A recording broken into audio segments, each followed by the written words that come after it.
Hello, everyone. It's a pleasure to have here Tessa Baker today. Thanks a lot for accepting our invitation. Tess is currently a professor at the Institute of Cosmology and Gravitation at the University of Portsmouth in the UK. She did a PhD and early postdoc years in Oxford. Then she moved to Queen Mary University of London as a lecturer in 2019.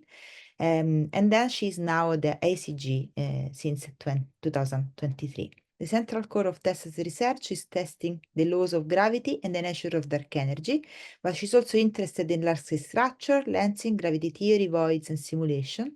And since 2017, she's working on gravitational waves closely with the LBK Cosmology Group, developing gravitational wave siren methods and new tools for fundamental physics. Today, she will present Cosmology with Gravitational Wave Sirens. Tessa, please, you can start when you're ready. Hello, everyone. It's a pleasure to be speaking to you today. So today I'm going to be talking about the intersection of cosmology with gravitational wave astronomy, which, of course, as we all know, has gone through some huge changes in the past decade or so since the first detections. And really what I want to talk about today is how we can bring all that fantastic new gravitational wave data to bear upon some of the biggest questions in cosmology. And I know here in CosmoVerse, you love a cosmological tension. So we will be talking about how we can use gravitational waves to measure the Hubble constant, for example. Spoiler alert, I'm not going to solve the Hubble tension today, but I will tell you about methods to measure H0. So we'll start with just a brief intro into just a couple of bits of mathematics we need for the rest of the talk.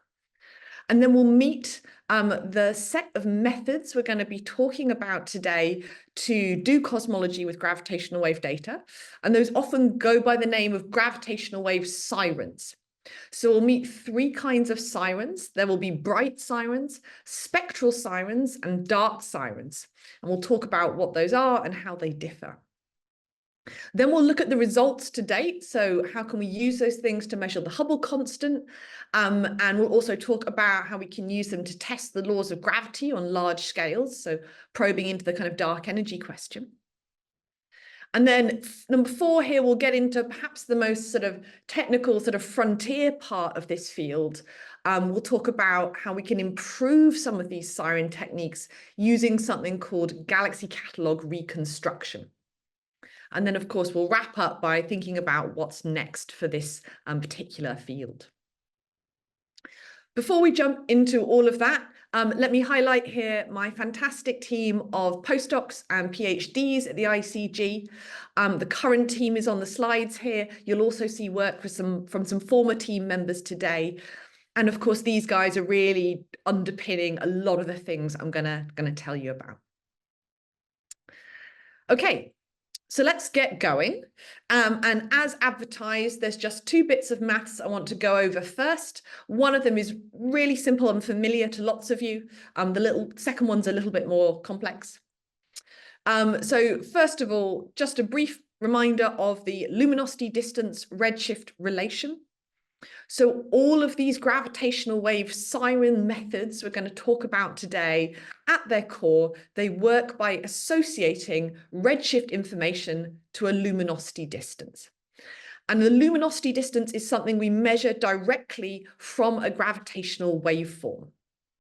So I've got on the slide here an expression for the amplitude of a gravitational wave. This could be the plus or the cross polarization.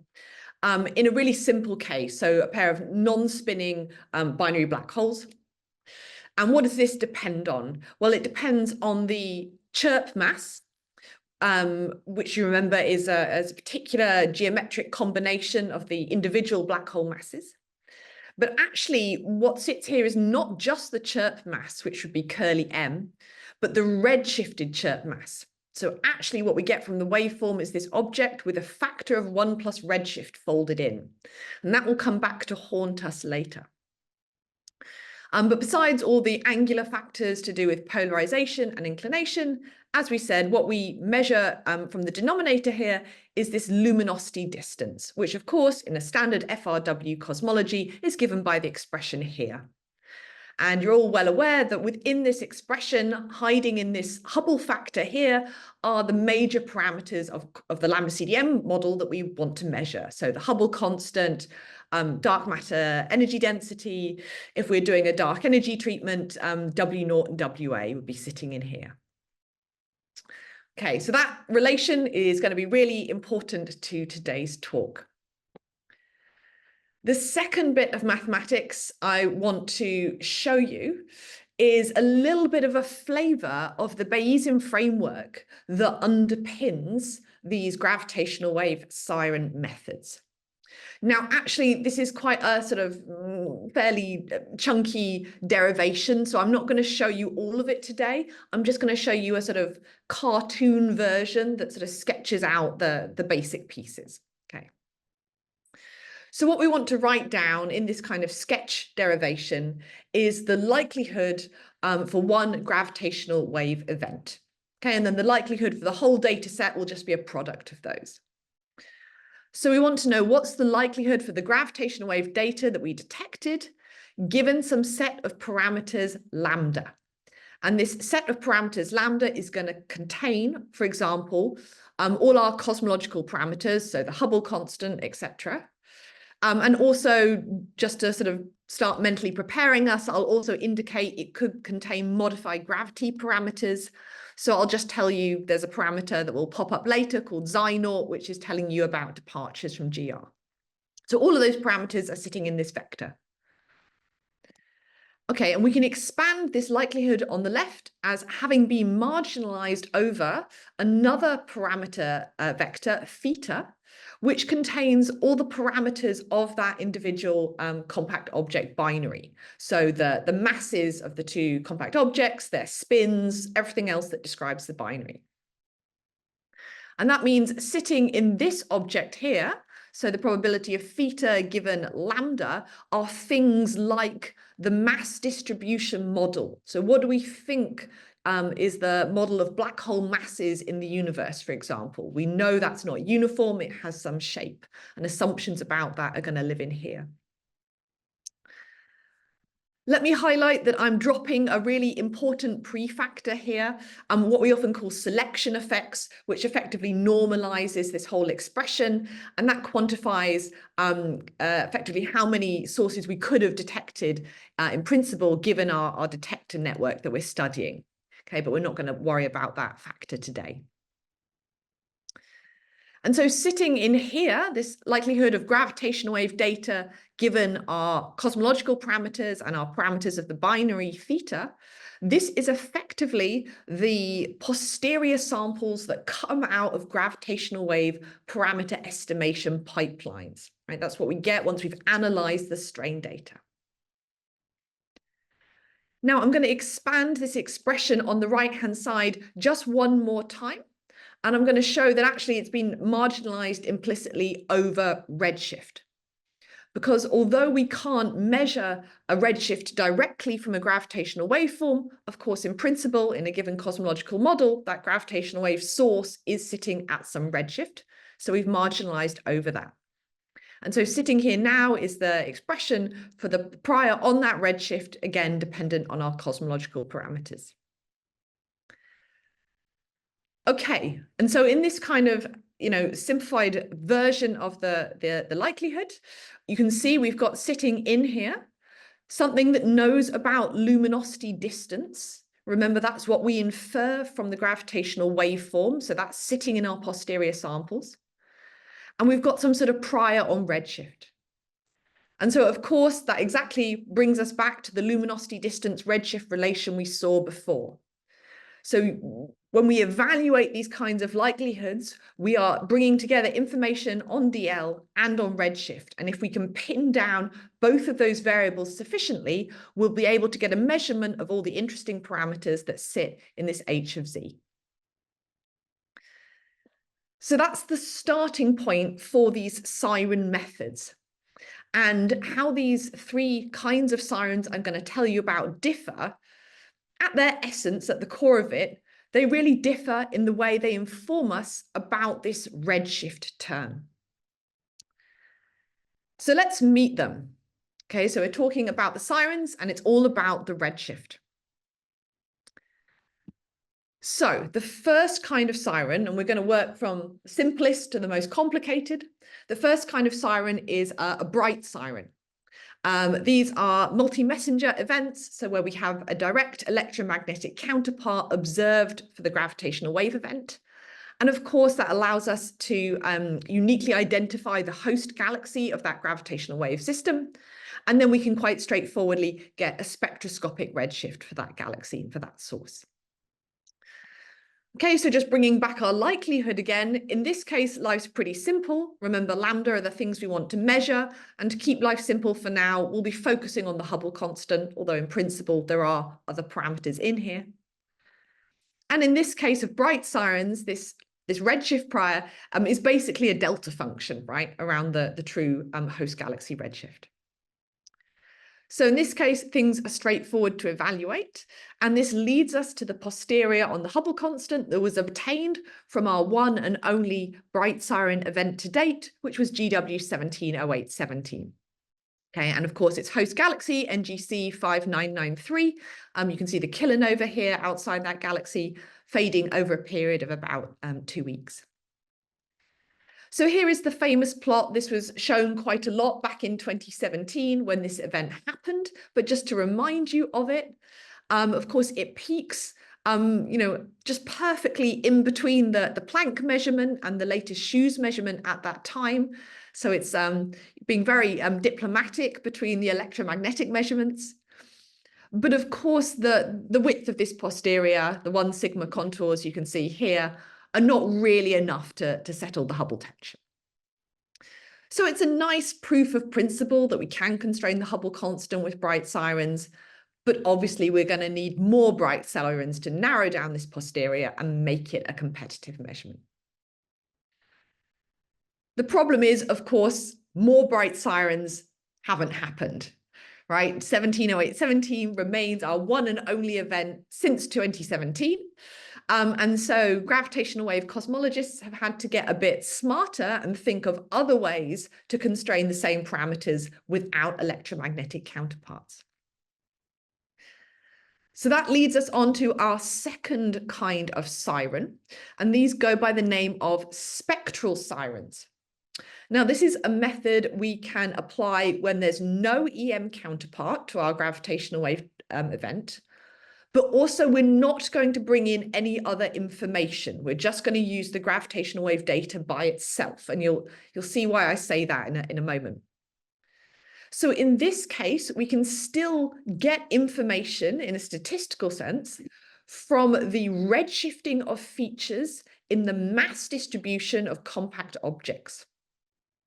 So remember earlier when we looked at a gravitational amplitude for a waveform, we said that what appears in that amplitude is the redshifted chirp mass. And of course, that's related to the true chirp mass, the thing we could actually sort of model using population synthesis codes, what we'd expect from stellar physics, by a factor of 1 plus redshift.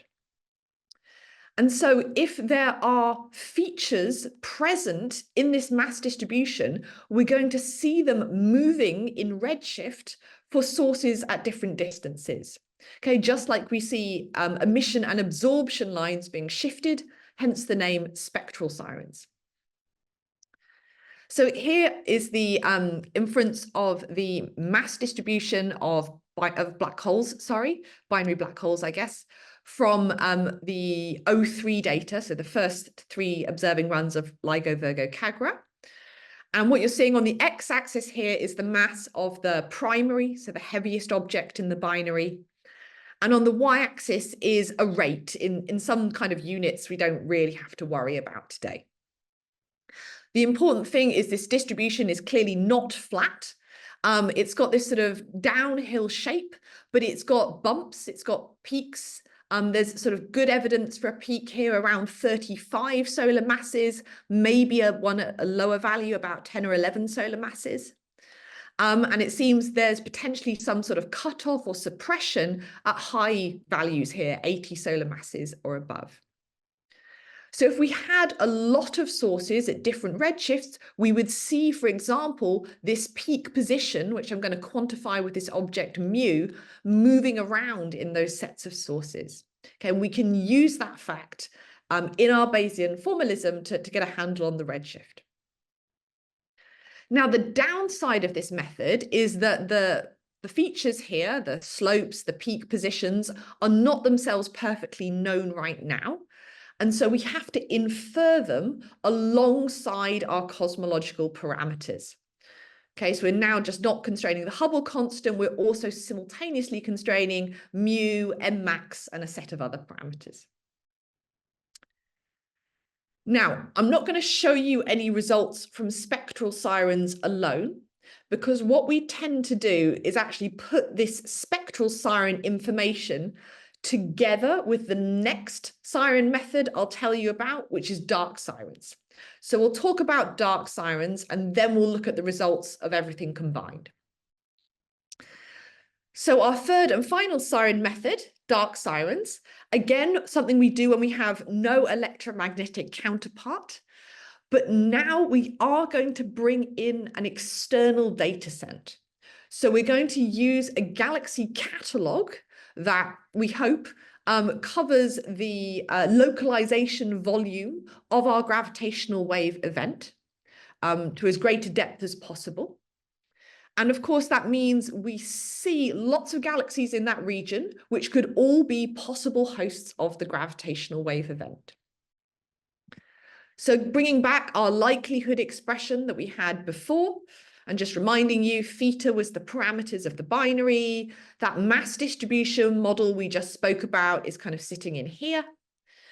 What we have now is this redshift prior that in the bright sirens case was kind of a single delta function. You could now think of this as kind of being a whole sum of delta functions over all of these galaxy redshifts. Now, maybe if we've got a photometric survey, maybe they're not delta functions, maybe they're slightly broader distributions, but nevertheless, a sum over all of these possible redshifts here. And those of you who think about numerical computations should already get a bit nervous about that, because that's going to be a very lumpy, bumpy function, and we're going to be integrating over that. So it tells you there are some non-trivial integrals going to be going into this computation. I won't go into the numerics of those today, but it requires careful handling. Okay, so what's going to happen, again, just a little bit of sort of cartoon before I show you the real data. So what's going on is this redshift prior is going to be some sharply peaked distribution in redshift. So this might be a whole cluster of galaxies. This might be a void here. And I'm just sort of plotting here the data along one line of sight. So kind of like a slice through the universe. And that likelihood is going to integrate over a kind of convolution of this distribution with this distribution. So this would be the gravitational wave data that we've received, which, remember, tells us about luminosity distance. But for most of the gravitational wave events today, that luminosity distance posterior is often quite broad. So it's much broader than the thing above. And of course, what relates these two scales, redshift and luminosity distance, is the Hubble constant and other cosmological parameters, but the Hubble constant is the dominant one. And of course, as we change the value of the Hubble constant, so I put some silly value here, 45, let's crank it up to 70, we're effectively just sliding these two distributions past each other. And what's going to happen is that this kind of measure of the overlapping support of these two distributions should always be reinforced, should always be high when we have the correct value of the Hubble constant, because then we are putting this gravitational wave event in the correct host galaxy. Now, thinking about it, this might actually be quite a noisy measurement, because of course there will also be reinforcements whenever that we put the host galaxy, we put the gravitational wave event in any of these other host galaxies, right? So there's lots of spurious peaks along the lines of sight that aren't the true host. But the power of the dark sirens method is that it stacks up a lot of data. So this might just be the computation along one line of sight. We might have thousands of lines of sight across the sky for our gravitational wave event, depending on the pixelization or resolution we use. So we stack all of those lines of sight for one event. And then we stack all the events in our catalogue. So this is a plot kind of showing that in action. This is not real data. This is a mock data challenge that was done a couple of years ago. So actually, these are all binary neutron stars, not that it really matters for now. But what you're seeing in grey are the Hubble constant posteriors from individual binary neutron stars. There's about 249 of them here. And all of these posteriors, you can see they're kind of all over the place. But the one place they will all reinforce is at the truth, or at the injected value in this case, which was 70 kilometers per second per megaparsec. And so when you combine all of these individuals, out comes this nice, strong measurement in orange.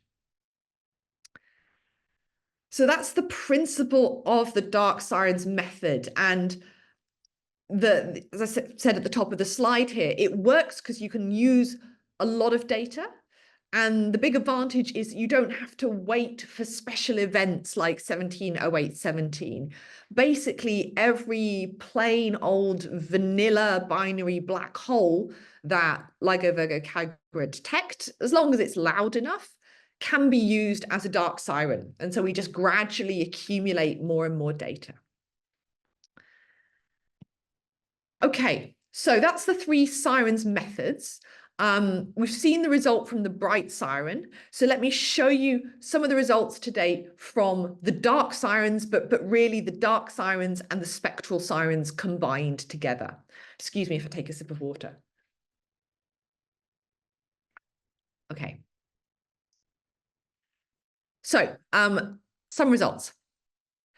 So here are the constraints on the Hubble constant post 03. So that's from the LIGO Virgo Cagra's first 3 observing runs.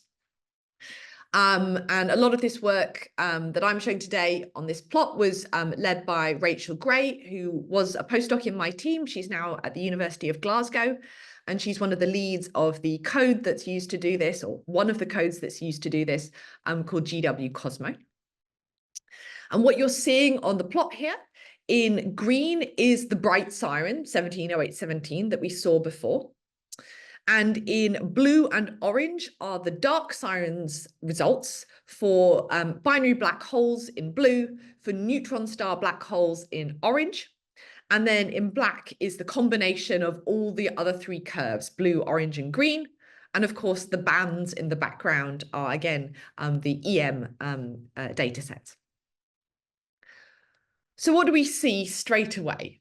We see that, yes, right now, 170817 is still providing the strongest constraint, right? It's the dominant line here. However, the dark sirens are adding about maybe 25 to 30% of the height in the black curve here. So they are starting to improve that bright sirens measurement in a non-negligible way. Now, the blue and the orange curves, you might think they look a bit strange. They're, first of all, really quite broad, and also they're quite bumpy, right? So the reason they're quite broad is because we're still in this plot in quite a low numbers regime. Actually, only about it's only the loudest 50% of events. So it turns out to be about 45 events from the 03 catalogue are going in here. So these are not large numbers of events. And the fact that they're quite lumpy is due to the structure in the galaxy catalogue, right? As we said before, if we have good galaxy coverage of a gravitational wave localization volume, that will favor some values of the Hubble constant where it puts, excuse me, sorry. Sorry about that. As you can see, I'm suffering a bit today. So when we align the gravitational wave data with a place where there are galaxies, it will favor those values of the Hubble constant. And then where there aren't galaxies, it will disfavor those values. So the structure here actually kind of means the dark sirens method is working, right? That's what we expect to see. Okay, that's where we are at with the dark sirens right now. Of course, these methods will be continued, and we'll touch upon this again in a little while. We will be doing further dark sirens analyses with the O4 data, which is not public yet. So that's the Hubble constant. But a nice thing about these sirens methods is they're quite general, and you can use them to do other things. So, one of the central themes of my research has always been testing the laws of gravity. And you can use dark sirens to do this as well. So modified gravity theories can make the luminosity distance that we infer from a gravitational waveform different from the standard electromagnetic luminosity distance, as we saw in the formula earlier. So this is a very common effect of modified gravity theories. They will change these two distance values. And that means if you form a ratio of these two objects, so on the numerator is the thing you've measured from your gravitational wave, and the denominator would be your normal luminosity distance computed in an FRW universe. The ratio of these two things outside of GR will often be different from 1. And that's been put forward as a kind of smoking gun signal that we can go constrain with our data and use to test cosmological gravity. So people can do this in a specific theory of gravity, but what I'm going to show you today is a more model-independent technique that's often used, which is to parameterize this ratio. And I'm showing you here just one example parameterization that's been quite commonly adopted. And so we're getting a functional form here, which is controlled by two parameters. This one's called xi0, and this one's called n. And this describes a family of curves that differ from 1 as you go to higher redshifts. So if xi0's positive, you get a ratio here that's above 1, but xi0 can also be below 1. Sorry, not positive, greater than 1. Xi0 can be greater or less than 1. If it's greater than 1, you get a ratio that grows. If it's less than 1, you get a ratio that drops off. Okay, and the argument is that the shape of these curves is supposedly kind of a good representation of what a true modified gravity model would do. So we're changing the luminosity distance redshift relation, and that means we can use everything we've said so far today about sirens to try and measure this parameter xi0 and n. So here are some results for that. Again, using the GWTC3 data, so from the first 3 LIGO observing runs. And again, using the loudest half of the events. So it turns out to be 42 binary black holes and 3 neutron star black holes. And what you're seeing in these contours here are constraints on that parameter xi0, that index n, and I'm just showing the Hubble constant as well because that's the dominant correlation. Again, there are more parameters in the analysis, but these are the ones that matter today. And this was done by my PhD student, Anson Chen, who's now a postdoc at ICTP in Beijing. And the result we get, the sort of headline result, is that xi0 parameter, which would be 1 in general relativity, is measured to be 1.67 plus or minus about 0.9. So no one's too surprised to find the result is consistent with general relativity. But at the moment, the error bars are again quite large. And again, this is something that we hope to see improving in future when we release O4 data. And as we continue to collect events in general, we're able to just slowly but surely beat down those error bars. Okay. So that's where we are right now in terms of the headline results, the methods, the main parameter constraints. I now want to get a little bit more technical in that I'm going to talk about a topic which is sort of at the frontier of dark sirens methods, right? Things that people are working on, that my team is working on to try and improve these techniques besides just waiting for more events to be collected. So we're going to talk about galaxy catalogue reconstruction. What does that mean? Basically, that means trying to reverse engineer where are the missing galaxies in a survey. So the galaxies that we didn't see because they were too faint for the telescope. And why would we do that? Why does that matter? Because those galaxies might themselves be hosting the gravitational wave sources. So far to date, I have not said anything about what kinds of galaxies might be hosting gravitational wave events. Maybe it turns out that gravitational wave events are more likely to be in the big, bright galaxies. And if that turns out to be true, our lives will be easier. But at the moment, we don't know because we've only got one event where we know the true host galaxy, and that was 1708-17. So for now, we have to work on the basis that they could be equally likely to be in faint galaxies, which would be missed in galaxy surveys, and therefore might not be present in the dark sirens method that we've been talking about. So we have to model these missing galaxies. This is the likelihood we've seen several times now in the talk. And remember, in the dark sirens method, our redshift prior here is constructed from all the redshift measurements of all of these galaxies in our sky localization volume. So we're going to zoom in on that redshift prior. And what I haven't really said so far is that redshift prior actually consists of two pieces. So there's actually an in-catalogue piece and an out-of-catalogue piece. Okay, so the in-catalogue piece is what we've seen already. It's that lumpy bumpy thing. But we have to also model this out-of-catalogue piece. And we're going to do this along each individual line of sight through our sky map. So we'll do this in a kind of pixelated way. Now, the default method here, the thing that is used in all of the LIGO analyses to date, is to assume that those missing galaxies that were too faint for the survey are homogeneously distributed in co-moving volume. So that means in co-moving space, we put down basically a Cartesian grid of galaxies. Now, on one hand, that's really unphysical, right? We know galaxies do not live on a rectangular grid, right? We know a lot about how they cluster. On the other hand, putting down that regular grid of galaxies is the kind of minimally biasing thing to do.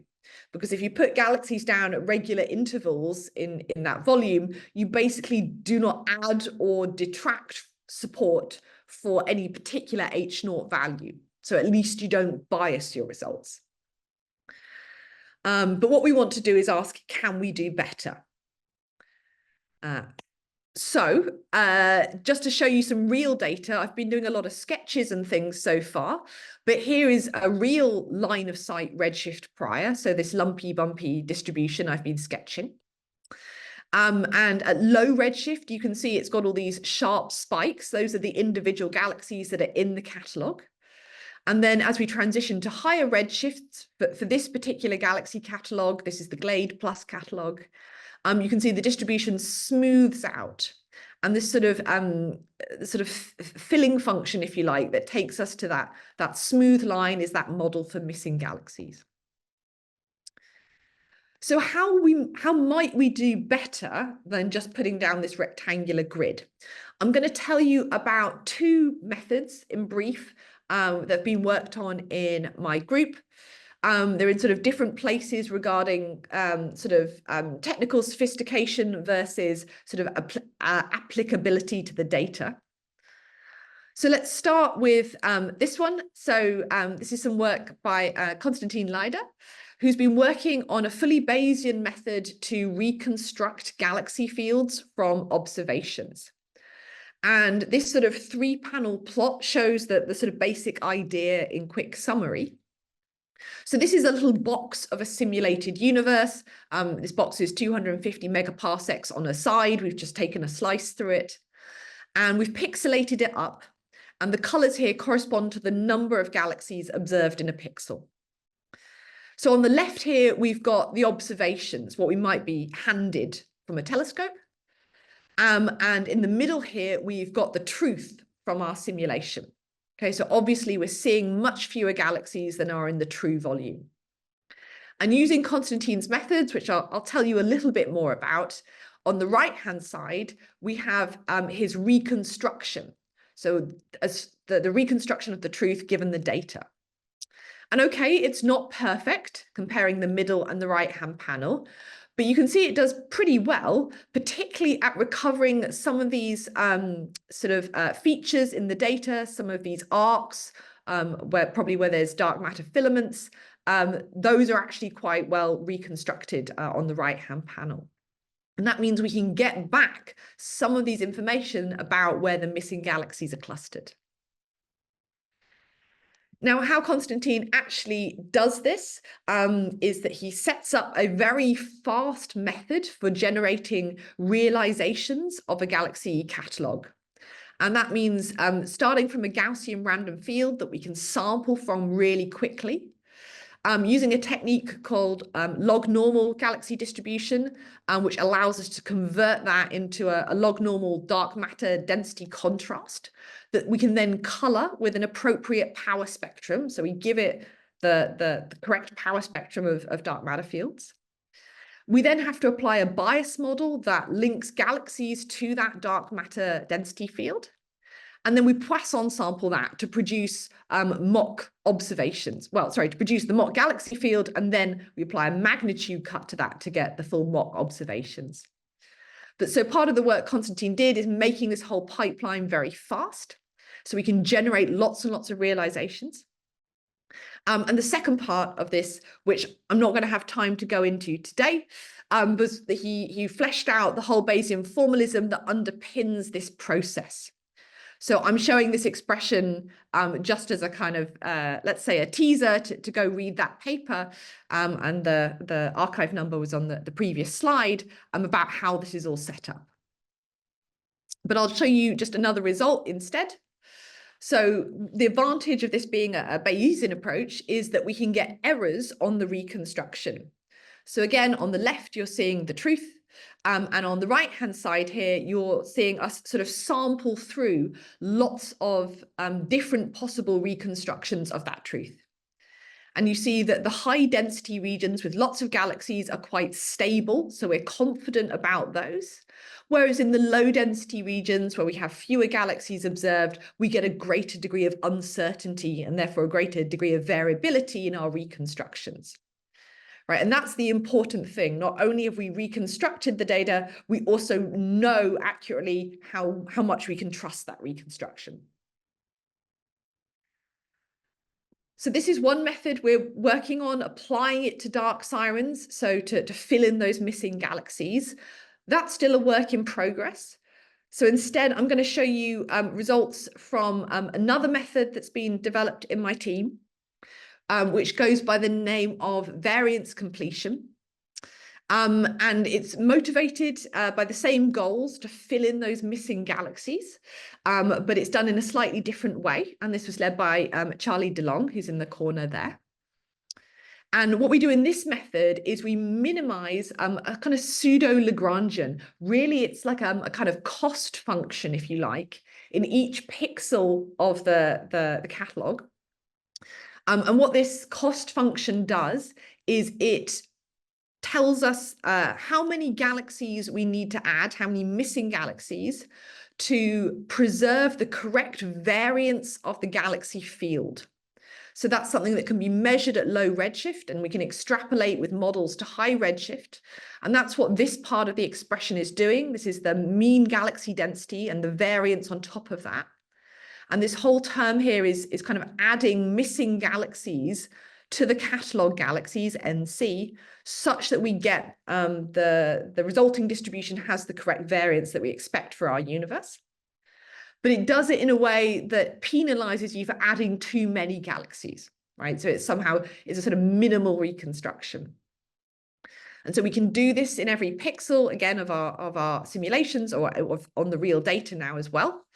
And what that will do is it will kind of modulate, so we introduce it as a modulation of the out of catalogue term. So the redshift prior we saw before, remember, was a sum of the catalogue, which is still there, and the missing galaxies, which now have this kind of modulated structure. So showing that in action, here is some application to real data now. This is the GLADE Plus galaxy catalogue, which is the one that's been used in the LIGO, Virgo, Cagra dark siren analyses to date. And again, on the left-hand side, you're seeing these line-of-sight redshift priors with the now familiar sharp features, these spikes being the individual galaxies. And the red lines here show what would happen in the standard techniques that are used. So you basically just have this smooth curve, which is that uniform in volume factor, plus the sharp spikes. Whereas in our reconstruction technique, that's in blue. So we still have the sharp spikes, which are the observed galaxies, but now you get these modulating structures, this much larger degree of variation along all of these blue curves. These are individual lines of sight, and that is the structure we've managed to put back into the galaxy distribution. So the big question, of course, is if you do this reconstruction, how much does it affect, how much does it improve your Hubble constant measurement? And the answer right now, with the current data, and this is a bit of a theme of this talk, is right now, not a lot. Again, the reason being we are in the regime of fairly low numbers of gravitational wave events.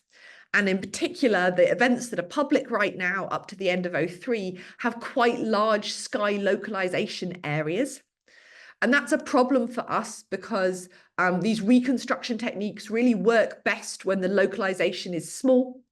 If we have very large localization areas, then we sort of average over so many lines of sight that the structure gets washed out. So on the right-hand side here, you can see the difference between blue and red is really not significant at the moment. Actually, the variance construction is making the results slightly weaker right now. But again, this is something that going forward with better catalogues and better localization volumes, we hope will make a difference. Okay.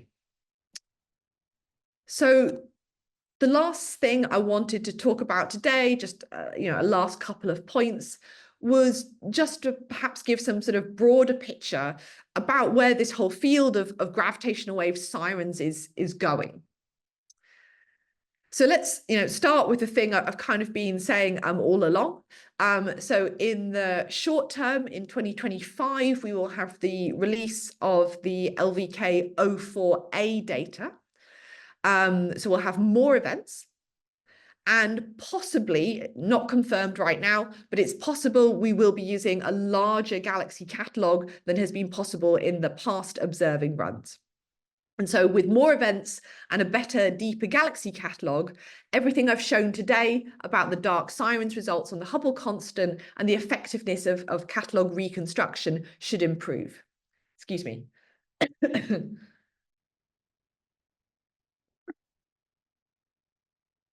That's the sort of short-term picture, timescale of a year or less. A question that often gets asked then on the sort of midterm timescale, a couple of years, is what happens if we get another multi-messenger event, another bright siren? Won't that kind of just blow all of these dark siren results out of the water? Right? Because 170817 was kind of so dramatic and really important. Will it all change again? Excuse me. And actually, I think the answer, surprisingly, is probably not as much as you would think. So together with my PhD student, Elena here, we have been asking what would the results look like if we had another 10 bright siren events. And we ask about constraining the Hubble constant And we also ask about doing some of those tests of gravity. Now, actually, I'm showing a different parameter here than the one I showed you earlier, but it's very similar to that Xi-naught parameter. It's just a slightly different formulation. And so for 10 bright siren events, we give them all kilonova and one of them a gamma ray burst.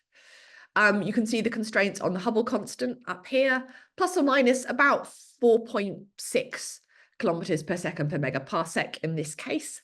So it's improving, but it's not at a level that is competitive with the CMB measurements, for example. To do that, you really need hundreds of bright sirens. So then you're talking more like Einstein telescope era, third generation detector era. Sorry. And so you can show that if you had 150 bright sirens, say in the Einstein telescope era, now you are getting down to kind of competitive levels of Hubble constant constraint, and similarly very competitive constraints on these modified gravity parameters. So bright sirens are great, but they're probably not going to come along and change everything overnight. The final thing I wanted to give a little bit of a preview of is really what I see as kind of the future of the dark sirens method in this 3G era, which is that ultimately with enough gravitational wave events, we can start using them as tracers or biased tracers of the cosmic web, very similar to how we treat galaxies. And this means we can actually start cross-correlating distributions of galaxies, which live in redshift, with gravitational wave sources, which live in luminosity distance. So we can probe the luminosity distance redshift relation that way. This is something that is, well, I'm going to show you some figures from a paper that's in preparation by a whole group of Brazilian authors. I think we've got Miguel on the call today, and from my team at the moment, Isabella Matos. So what you can do is form an observable, which is an angular cross-correlation between your galaxies and your gravitational wave sources in redshift and in luminosity distance. And you are using the number count fluctuation, so the sort of over density of those sources, but decomposed here into spherical harmonics. That's kind of what this observable is. And when you do that, you produce these correlations, which are shown here in luminosity distance versus redshift. And this is for mock data for the Einstein telescope. And you can see this brightness, this peak of this cross-correlation is lying along a curve here, which in this figure would be consistent with the lambda CDM model, right? And so the shape of this cross-correlation is going to tell you about your cosmology. So this is a paper in prep. I leave it to the authors to kind of present the results. I think it should be on arXiv very soon. But the headline result is that the constraints from the Hubble constant are really quite promising now. They're down to the kind of sub 1 kilometer per second per megaparsec level. So this is something we're working towards in future, and I think it's the kind of natural successor to the kind of individual dark sirens that we're talking about right now. Okay, and that was the last thing I really wanted to tell you about today. Hopefully that's been a kind of journey right from the basics through the present results, the kind of things that are being developed and up to the future. And this is just a little summary slide kind of reminding you of the 3 kinds of sirens. And although there are many applications, the 2 I focused on today, which are the Hubble constant and testing the laws of gravity on large scales. Thank you very much for your attention. Thank you for the very great talk. And yeah, we have already a question. Too many people. Miguel? Hi, so there was someone before me, but he jumped out. And so thanks, Tessa, for the seminar. I have a question on the spectral science, right? So, how much you think this method can be reliable in the sense that it relies on a couple of things. First of all, it relies on understanding your detector bias and solving that, which I think is not the hard part. But it also it relies on knowing that these spectral features are known, they're fundamental. And the power law plus peak, the peak of the power law plus peak, I don't think it was broadly, a consensus before the observation. So how do you see the spectral science evolving? Okay, yes. So let's deal with as you identified, the kind of easy bit to start with. So you do have to know a lot about the bias in your detectors. That's why we run a huge sets of what we call injections into LIGO sensitivity curves. And for the real data analysis, those are run on the real performance of the detector during the observing runs. So that's kind of understood. It's challenging to compute, but can be done. You're quite right that things like the power law plus peak were, no one was really talking about that before the third observing run, or maybe before the second observing run. So this mass distribution was completely unknown, and it kind of does keep getting updated as we do more observations. We start talking about, are there now 2 peaks, for example? So we're kind of, fitting these models as we go. There are efforts underway to try and do it in a completely model independent way. So rather than picking a functional form and constraining the parameters, could you do this with something like Gaussian processes, for example, and just let the data do the constraining itself? So yeah, that is an active area of development. I don't see any evidence that it's kind of biasing things too much right now, but we do obviously run with a lot of different mass distribution models to check how the constraints vary. Okay, thanks. Thank you. And Wojciech? Hello, Tessa. Thank you very much for a very interesting talk. It's a very impressive body of work you presented, so a bit of overwhelm. Although I have a hope relatively simple question. I don't know if the answer is simple. So of course, you know also how it was analyzed in the standard bright siren case with injecting some priors for the probability. So I'm asking your opinion about how much of a nuisance or bias would be the peculiar velocity first of the host galaxy and maybe unknown kick velocities that can be high both for black holes and neutron star mergers, because if we assume the wrong distribution, this would somehow probably emerge as a bias estimator, right? And so first of all, if there are nuisance, and if you think so, and if yes, how they could be included in your work and approach. Okay, yes. So peculiar velocities do have to be modeled for. So the galaxy catalog that LIGO Virgo Calgary uses right now, which is called GLADE Plus, has peculiar velocity corrections included, and that's a big part of the work before we can go and use that catalog. And I think those peculiar velocity corrections are done from the Borg reconstructions, the Borg density field. And I know that is the case for the next catalog we're sort of working towards, called UpGlade. Again, people have been working with the Borg team to model those peculiar velocities. So yes, they matter and they're included. You're talking about also a sort of kick velocity of the individual system within the galaxy. That I know less about, and I would imagine it's less important, but I will say straight away that I'm not aware of that particular feature being modeled, at least right now. All right, thank you. Well, just a very quick follow. So in principle, if you want to do the same analysis without the lambda, outside of lambda CDM prior and pipelines, you would have to maybe include in the Borg the fact that in modified gravity you could have enhanced peculiar velocities, right? You would have to do it this way because it's an internal part of your whole Bayesian inference, as much as I understand it, if I got it right. Yeah, no, that is a really good point and a really good question. Yes, I guess strictly speaking, you would want to, whether you can make an argument about how different those velocities are and whether that's going to be the dominant systematic on your result, maybe you try and get away with it. But yeah, in principle, you would love to have that modified information. Right, thank you, and see you next week, by the way. Yeah, see you. Thank you. And Daniel? Yeah, hi, Tessa. Thanks for the great talk. I'm sorry I missed the beginning. I had another meeting, but just a few quick things. So for Miguel on the spectral sirens and the sort of non-parametric approaches, I mean, I think you're absolutely right that that's something. I mean, we can't assume we know what the distribution is. So I'm just here's one paper we've done on this. But I think more generally, it's important to emphasize, and maybe Tessa did this, is that the trick with all this is that as you go to higher redshift, the cosmology has to shift everything, the entire spectrum back and forth in the way lambda CDM determines, right? There's no freedom. You can't move one peak and not the other.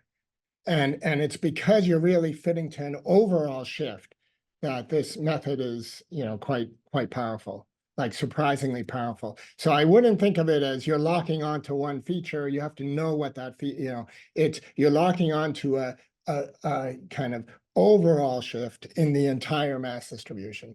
And so you could imagine, maybe there'll be astrophysical priors that cause that, but that would be a pretty evil universe, like all the troughs, the peaks, the gaps, all that stuff moving in concert in the, anyway, so that's where the power comes. So when you do the fitting, non-parametrically, you're really just looking for an overall scale as opposed to the individual details. And you don't get bound out. It's not that dependent on exactly where this feature is, it turns out. Anyway, we can talk more about that. For the procure velocities, as Tessa said, that's something that can be fit, but also most importantly, the samples are going to go to higher redshift, and procure velocities just become much less relevant. And that's true for the kicks as well. I mean, the kicks are, on orders of hundreds of kilometers a second, but they're also kind of anyway, we can talk more about that, but all of this stuff, as Tessa said, it just drops away. 1708-17 was very unusual, and it was in some sense too close. And that's why you can worry about peculiar velocities. But, we're not going to get many more 1708-17s. The bulk of everything we're talking about is much farther way into the Hubble flow. And so, so Tessa, the question I had for you was on, and maybe you mentioned this at the beginning, I just missed it, but the role of galaxy weighting in your catalogs. So when you do the dark sirens, you have to assume some sort of weight. And I think you alluded to this, you can assume different weights. And one thing, we've been very surprised by is how much the results are dependent on the weight. And if you get the weight wrong, you get very strong biases, which was quite surprising to me. And so it just turns out, you really have to be able to understand what the correct weighting is. That goes away if you have very good localization. But in the kind of generic dark siren approach, that does seem to be a concern, at least from what we can tell so far. So I just wonder if you have any comments on how you're thinking about that and how you correct for it. Yes, indeed. And thanks for bringing that up, Dan, because actually I didn't really get around to talking so much about weighting today because I was already talking about reconstruction. And I thought if I started talking about reconstruction and weighting, it was like layers upon layers. But yes, just so broadly for everyone, when we actually have these line of sight priors, so this sort of lumpy bumpy thing that I've been talking about the whole time, we don't normally just use that distribution as seen. We apply a weighting, and so a very common one would be to weight by luminosity, so actually implying in some sense that the brightest galaxies are more likely to host the gravitational wave event because they have largest stellar mass, etc., etc. And Dan's quite right that actually that choice does make an impact on the cosmological results you obtain. And generally what we find is, of course, the stronger you make your weighting, the tighter your bounds are. So if I put a really strong luminosity weighting, then that's telling my analysis that the faint galaxies don't matter at all, or matter very little. So it doesn't matter that I missed lots of galaxies. I've got the true host in my sample, and everything gets more informative. So we tend to avoid doing that right now. We do weight, but we don't do a very strong weighting because it would be unjustified. There is a lot of work going on trying to think about smarter ways to do that weighting. Just doing straightforward kind of proportional to luminosity seems a little bit simplistic, and obviously the sort of astrophysics leading to sources is probably a lot more complicated than that.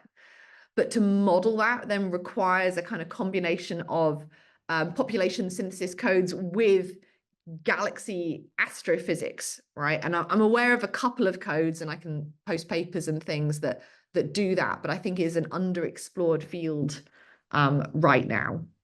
So let's thank Tessa again. Thank you. Thank you.